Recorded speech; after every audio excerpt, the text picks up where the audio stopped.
যখন ভোল্টেজ দেই তখন ব্যাটারি ভোল্টেজ এইখানটায় দেওয়া হয়।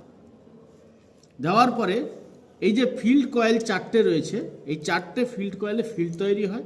সেখান থেকে ভোল্টেজটা এই ফিল্ড কয়েল থেকে কার্বন ব্রাশ থ্রু আর্মেচার কয়েলে যায়, দিয়ে উভয়ে এন মেরু এবং সাউথ মেরু দুটোকে বিকর্ষণ করে।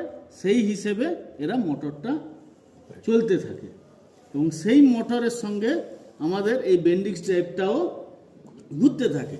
এবং যেহেতু এই বেন্ডিক্স ড্রাইভটা একটু দূরে রয়েছে, যথারীতি সে নিজের এই থ্রেডের সাহায্যে বেন্ডিক্স ড্রাইভটা এসে ফ্লাইহুইলকে ঘুরিয়ে দেয়।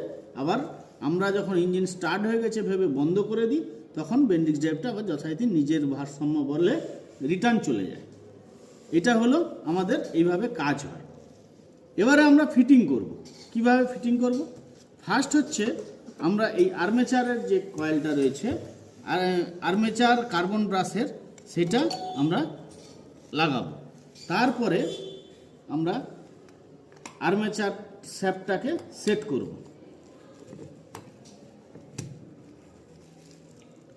করার পরে আমরা লাইন লেভেলের জন্য লাগিয়ে নিচ্ছি।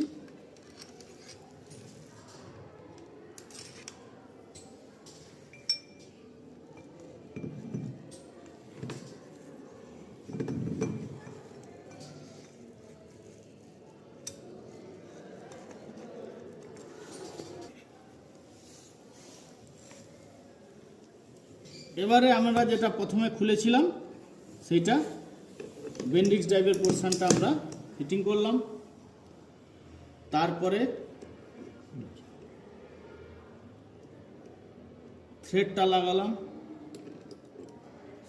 প্রেসার স্প্রিং, তারপরে লক থ্রেড।